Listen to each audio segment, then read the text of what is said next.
cala não sente.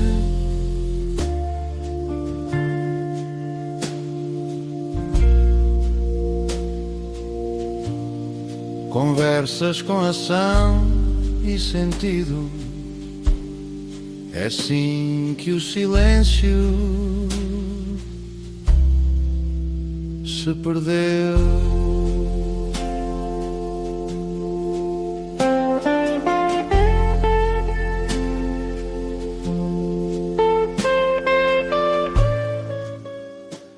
Está a ouvir o Quem Cala Não Sente, hoje neste episódio com Ricardo Mariano. Vamos saber mais sobre ele, vamos conversar acima de tudo sobre impacto social, impacto comunitário, empreendedorismo e todo o tipo de conversas que possam eventualmente surgir.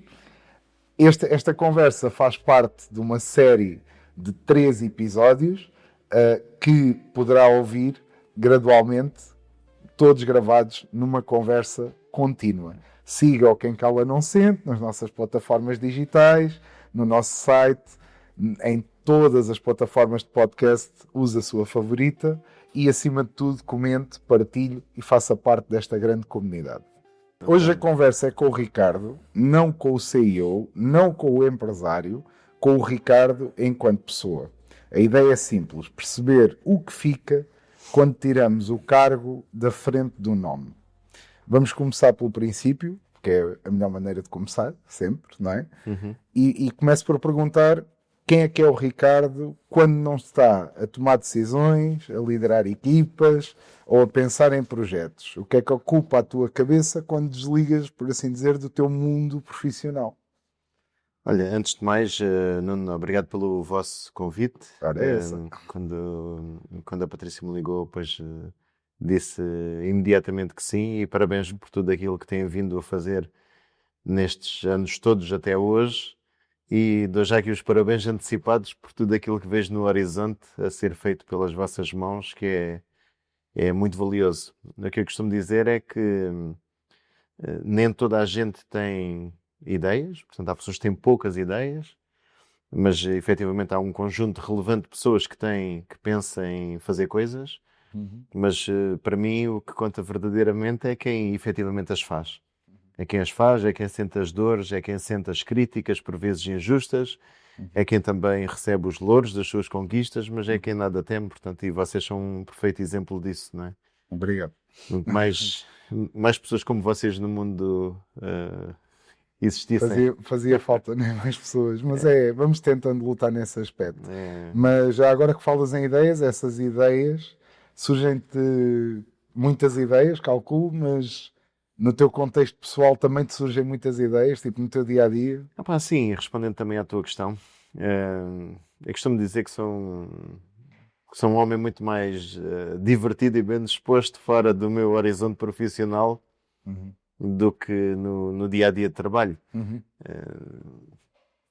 Por norma, embora não seja mal disposto em contexto profissional, bem pelo contrário, a verdade é que o peso das responsabilidades, eu sinto esse mesmo peso, guardo só para mim, não partilho preocupações nem frustrações, partilho coisas boas, mas esse mesmo peso obriga-nos, e tu sabes o que isso é, obriga-nos por vezes a sermos um bocadinho menos bem dispostos, muito mais focados naquilo que nas nossas lutas do que depois na nossa vida pessoal por vezes acabamos por ser.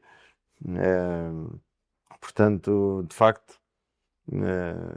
mas ainda assim, tanto na minha vida pessoal como na minha vida profissional, ideias nunca faltam. Isso é bom, isso é raro termos ideias nunca faltam. Eu diria que é muito importante conseguirmos distinguir o que é de facto algo com pernas para andar e aquilo que nos vem à mente e que de facto não tem tanto cabimento assim. Um otimista por natureza pode sentir essa dificuldade. Um otimista e fazedor, portanto há pessoas otimistas, mas que podem não ter depois a capacidade de fazer acontecer. Quem a tem, depois tem que lidar ainda mais com essa dificuldade que é a de ter ideias, sejam elas boas ou menos boas, ter a capacidade de fazer acontecer, mas qual é mesmo Às o vezes tem sentido alguma- daquilo? Sim. É enquadrável ou não? Tens pessoas para desempenhar aquele... É isso. Eu muitas vezes tenho essa dificuldade, principalmente com pessoas que trabalham diretamente comigo, de mostrar às pessoas que nem todas as ideias podem ser implementadas. E às vezes até são boas, não é? A maior parte das vezes são boas ideias, mas nem todas podem ser implementadas e tenho muita dificuldade em mostrar porquê. Ou seja, às vezes sinto que a minha mente já está, ou porque tenho experiência, ou porque já aconteceu no passado, ou porque já vi correr mal noutros contextos, e a minha mente vai para lá e para mim é óbvio, não é? E às vezes tenho essa dificuldade de passar. Então, Como é que tu contornas e isso? quando a ideia efetivamente é interessante, o timing até pode ser adequado, mas a pessoa que a está a colocar na mesa não tem um perfil certo para desenvolver essa mesma ideia. Tem um perfil para muitas outras coisas interessantes, mas para essa em concreto estás a perceber claramente que, epá, isto não é para ti. Pois. Não é? E acontece com todos, E incluindo depois comigo dizer próprio. isso à Né? pessoa sem a pessoa pensar, pronto, não sirvo para nada, as minhas ideias nunca servem, não querem as minhas ideias, só as tuas é que são boas, já ouvi tudo, não é?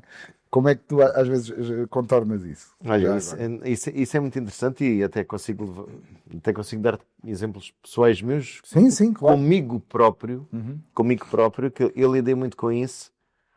Agora lido um pouco ao contrário.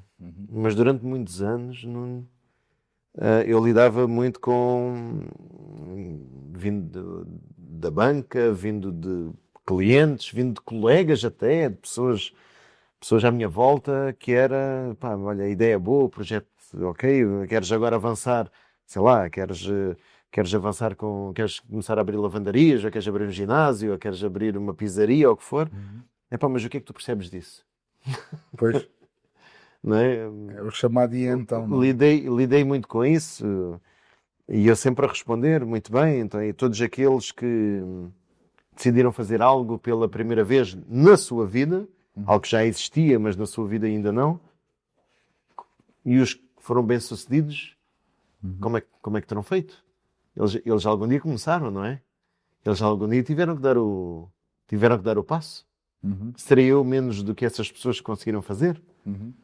E às vezes também a questão é essa, é que muitas vezes nós depois temos essa dificuldade que é eu não quero que tu deixes de dar ideias, eu quero é que percebas que quando dás as ideias tens que ter uma noção da consequência, do impacto social delas, do impacto operacional, do impacto financeiro, que é muito giro eu pensar que, olha, vou-te dar um exemplo claro. Nós, a PEXA, fazíamos um evento chamado Ajuda-me a Rir, que era um festival de stand-up solidário. Pronto, era um festival de stand-up comedy solidário. Começou com uma brincadeira, com um amigo meu que falámos sobre isso ao café e de repente surge a ideia, pá, entra em contacto na altura com o Serafim, que eu tinha um contacto com o Serafim, entra em contacto com outro amigo meu que é o Dário Guerreiro, o moço num cabresto, que entra em contacto, epá, e juntar aqui dois do Algarve, depois surgem mais dois Guilhermes, que era o Guilherme Duarte e o Guilherme Fonseca, isto numa altura em que o stand-up não era o negócio que é hoje em dia, certo? Sim. Epá, e eu começo a perceber, ok, está aqui um ponto, uma coisa gira para angariar fundos para a instituição.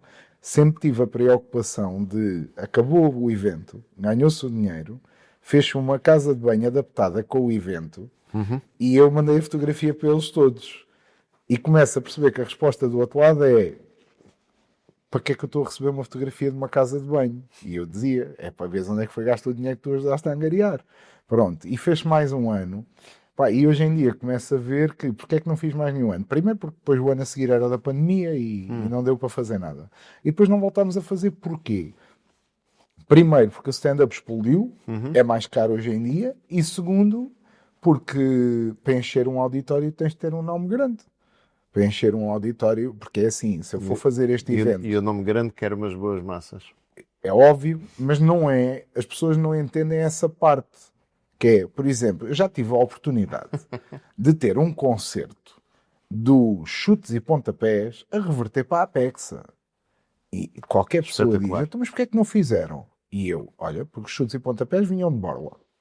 Pois. E eu, E então tu- ainda por cima vinham de borla. E o não sei rider quê. técnico? Pois, só que os chutes e pontapés para dar um concerto eu preciso de gastar cerca de 20 mil 20 euros, mil euros em... no mínimo, a vender só na operacionalização da coisa. Montar as coisas todas, palcos, não sei o quê, questões de Quando- segurança, quando a cai o- segurança, pagar tudo, fazer Claro. estas coisas todas. E depois ainda tenho que vender bilhetes.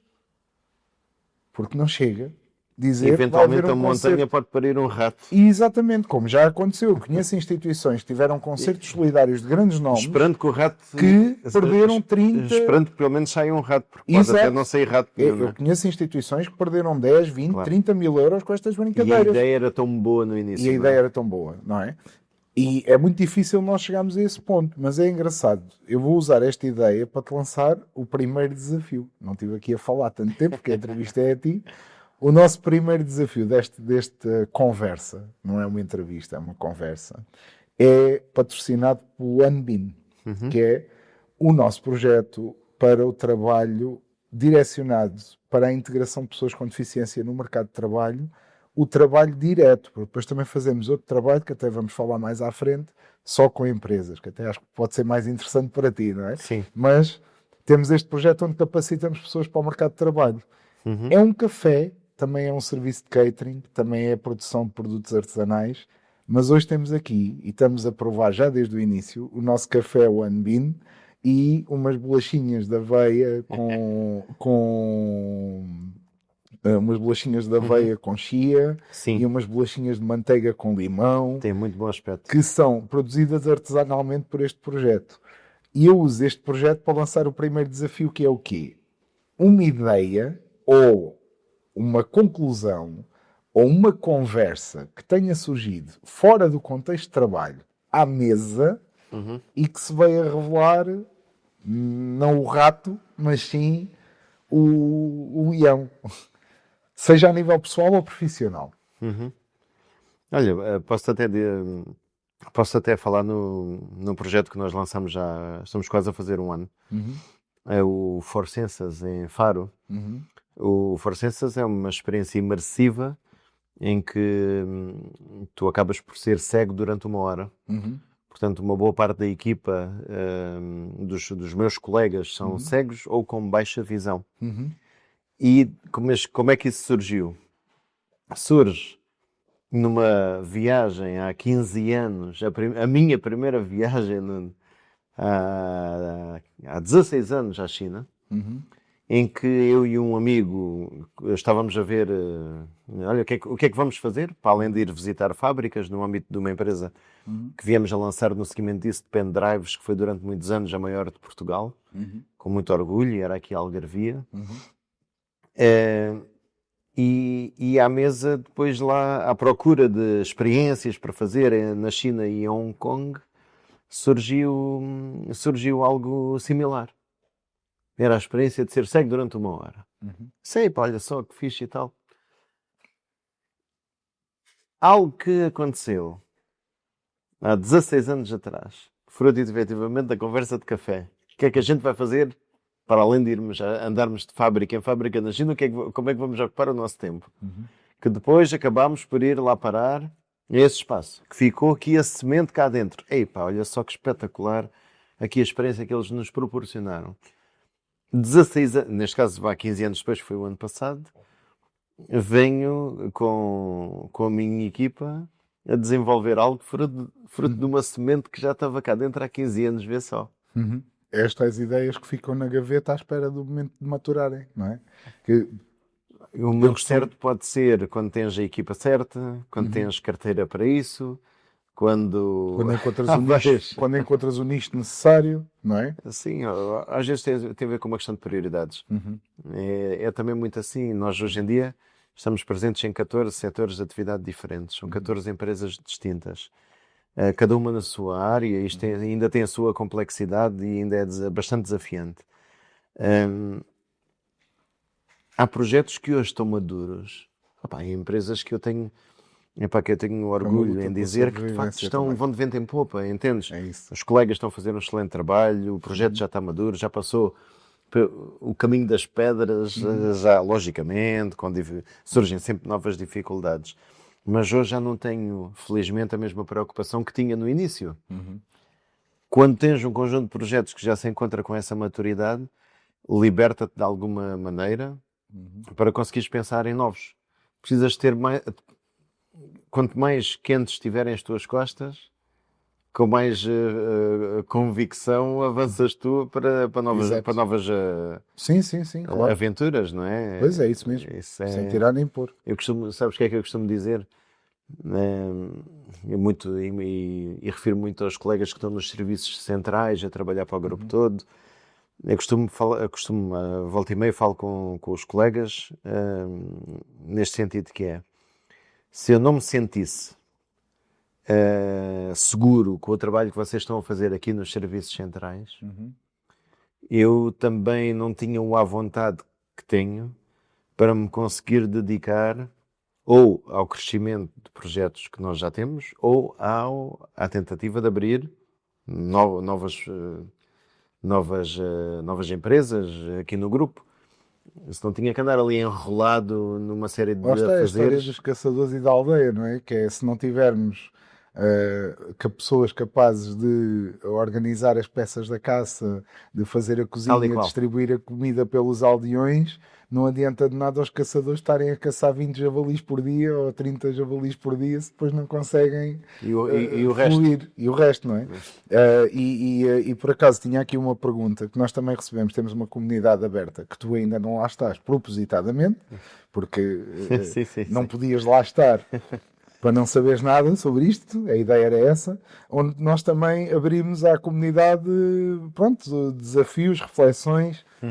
Eles sabiam que tu vinhas cá e poderiam lançar perguntas. Não temos muitas, porque ainda é uma comunidade pequena, Sim. mas tenho aqui 3 ou 4 e uma delas é qual é que foi o primeiro momento da tua vida em que percebeste, e estamos a falar sobre isto, sobre noção de responsabilidade, não é? Por isso é que esta pergunta acho que ainda por cima faz todo o sentido para aqui. Sim. Qual é que foi o primeiro momento da tua vida em que percebeste que tinhas mais responsabilidade do que liberdade?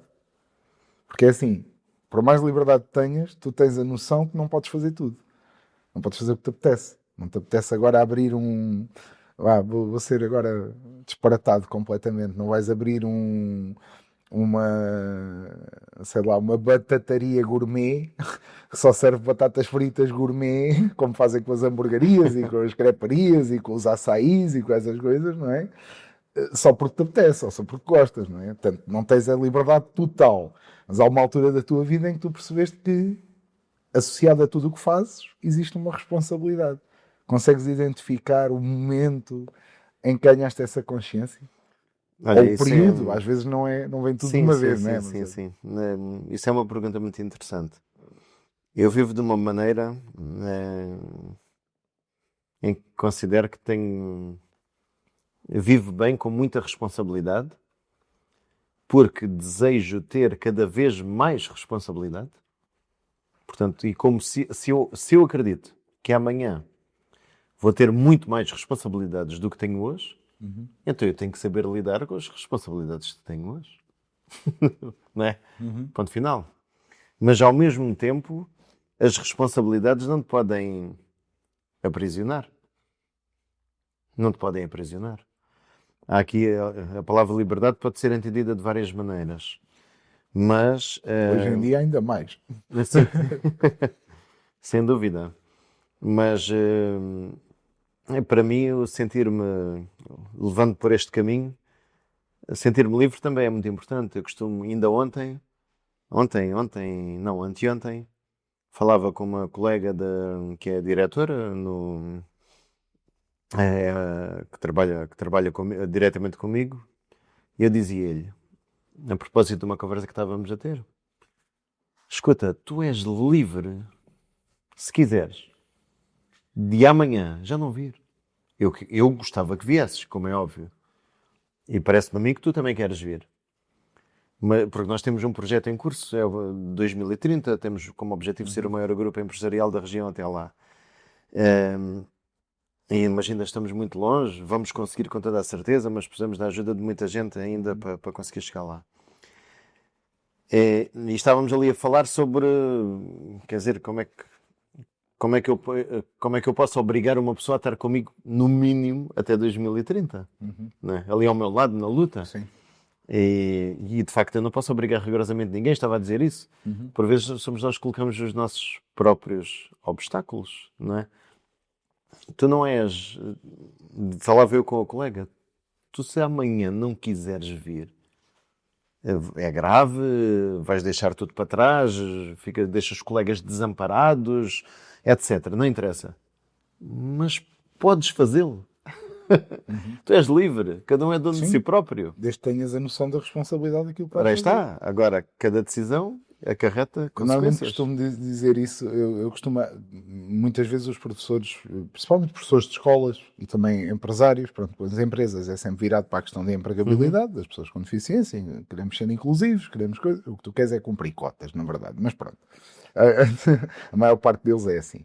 Sim, sim. Mas os professores Não das é o meu escolas, caso. eu sei, e também é por isso que estás aqui tu Claramente. e não está aqui Ainda antes da empresários. conversa das cotas já Exato. estava completamente... É isso, eu sei. Já estavas à frente. Mas tem também muitos professores que vêm ter connosco no sentido de combater o bullying, de combater a exclusão em relação... Ou que, tenho um aluno com deficiência e não sei lidar com a deficiência, whatever. E eu vou lá, normalmente, às escolas fazer palestras. E eu digo, normalmente, que eu não quero fazer palestras às turmas A. As turmas A normalmente são aquelas que são as dos melhores alunos, dos certinhos, Sim, as sim, que têm as sim. melhores médias, essas coisas todas. Também não quero fazer palestras a miúdos que estão em idade, naquela plena adolescência de eu sei tudo e tu não me ensinas nada. Também não quero ir por aí. As palestras que eu verdadeiramente me tenho dado gozo fazer são as do pré-escolar, que é fantástico, E porquê? por causa da curiosidade, que é uma coisa que nós perdemos. As pessoas perdem, conforme vão crescendo, perdem a curiosidade. Perdem. Porque... E sentes que nos tempos de hoje em dia, que há cada vez mais malta orientada para fast food, digamos assim. Sim. Fast food, pensamento até. É assim. É do género. É muito mais fácil. É isso que me refiro. É muito mais fácil eu ter aqui, eu se tivesse convidado aqui para esta conversa e ainda não chegámos aqui a nenhum ponto de desacordo, mas se ele surgir, ainda bem que surge, e ainda bem que discutimos esse ponto. Agora, é muito mais fácil eu ter um mentor e assumir aquele como o meu Jesus Cristo e tudo o que aquela pessoa me diz está certo. É muito mais fácil do que andar aqui a pensar pela minha cabeça e a discutir. Agora, nos casos do pré-escolar, eu gosto muito de fazer essas palestras nos jardins de infância e não sei o quê, que não acontecem assim tanto, não é? Mas é giro, porque as crianças não têm problema em perguntar aquilo que para os outros, ou seja, não tem o filtro. O que parecia óbvio. Exato, que é alguém me perguntar, então mas o teu irmão está numa cadeira de rodas, porquê? Ele não anda? Um miúdo no 10º ano não vai fazer esta pergunta, não é? E dá-me ali uma oportunidade de esclarecer coisas. Olha, das por ti a pensar em coisas que até... Exato. E depois também gosto muito de fazer palestras àqueles que toda a gente já desistiu deles. Sabes? Aqueles cefes, aqueles miúdos que estão condenados a acabar o 12º com muita dificuldade e ir trabalhar para o hotel, ou para o bar do tio, ou para o restaurante do avô, ou o que é que seja. Ou, depois, naturalmente, por viverem em contextos sociais degradados, vão acabar a traficar droga, ou a roubar, ou envolvidos com coisas assim, porque as pessoas desistem deles. Porque tu chegas ali ao 10º ano, 11º, começam a atacar de tal forma que tu tens duas hipóteses, ou és bom a português ou és bom a matemática. Se não fores bom a nenhum dos dois, és posto de lado. Já estás. E o que é que eu faço? Vou a essas palestras desses chefes e tento dizer um palavrão no meu primeiro minuto de intervenção. Ganho-os logo. Porquê? Porque as pessoas não dizem. Então, já posso. E a seguir, começas a dar responsabilidade, começas a dar uma chuvada de responsabilidade. que é que tu menos gostas? Vir às aulas. Não gosto de vir às aulas. Porquê? Porque é uma seca. Não sei o quê. Tudo bem. Então, e diz-me lá, quando vens às aulas, se não tiveres que vir às aulas, curtias isso, não é? Era fixe. Não vires às aulas é bom. E é uma seca, isto é uma seca. Eu por mim não vinha. Só venho porque não sei o quê. E eu, então, mas tu já tens mais de 18 anos. Tu és livre de não vir. Não venhas. Agora, tens é que assumir todas as responsabilidades associadas a não vir às aulas. E eu vou-te dizer, não vais vir às aulas e eu garanto que daqui a menos de 10 anos estás preso. E tu não vais ser preso por não vir às aulas. Vais ser preso é pela consequência de não vir às aulas. Claro. Mas isso é só sou preso de meter a traficar droga. E eu, não. Basta de conhecer os gajos que traficam droga. Pronto, isto só para dizer, isto era só um ponto. Exemplo, Mas, ainda nesta sequência, lembras-te de algum momento em que tu pensaste mesmo, disseste assim, olha, a partir de hoje sou... Porque tu quando começaste tinhas, nestas coisas de empreendedorismo ou de visão, tu eras muito novo, tinhas 18, 20 anos, não é? Repara, eu comecei a trabalhar a full time aos 18 e depois... por convite, abri a minha primeira sociedade.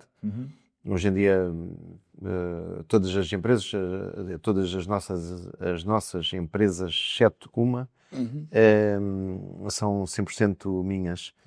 E temos uma sociedade no ginásio, o Ginásio Place com o Pedro, e corre muito bem. Mas foi aos 21 que abri a primeira empresa. Pronto. Pois é, isso que eu estou a dizer, eras muito novo, não é? E tinhas a noção da responsabilidade que era abrir uma empresa ou era apenas a missão? Olha, eu podia não... Eu acredito que não tinha. Muito sinceramente. Eu tinha... Não tinhas o quê? A responsabilidade? Eu não tinha... a noção da responsabilidade no seu todo. Eu acredito que não tinha. Não posso... Eu não posso sequer comparar o nível de consciência e de responsabilidade que tenho hoje em dia, claro, quando abro uma empresa hoje, em comparação com... Portanto, eu acabei de fazer 40, foi há 19 anos atrás, não é? Não se pode comparar, é incomparável. Mas havia era convicção, havia era vontade, determinação. Sim. E acima de tudo, havia seriedade. Eu lembro de estar a contratar uma colega... que podia ser minha avó naquele momento. A Dona Graça podia ser minha avó. E efetivamente, quando somos sérios, a idade conta menos. Há muita gente muito experiente e muito madura neste mundo em quem não se pode confiar. E há jovens em quem se pode meter as mãos no fogo, não é?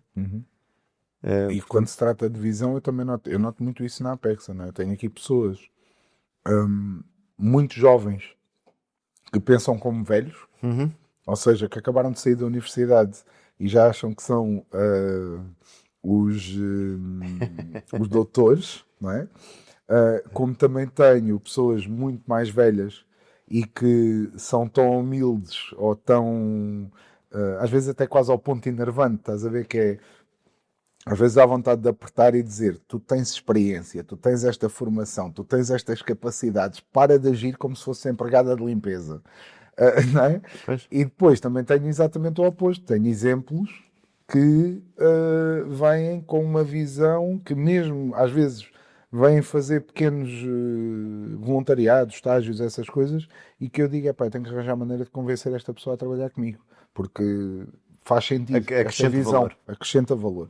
E no nosso ramo, no caso da Apex, é muito a visão.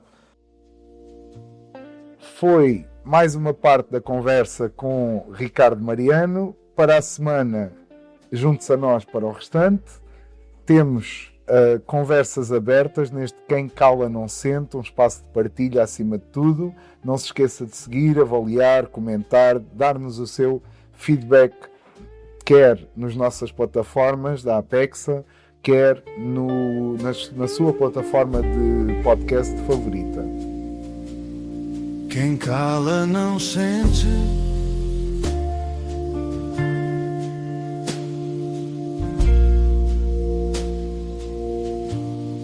conversas com ação e sentido. É assim que o silêncio se perdeu.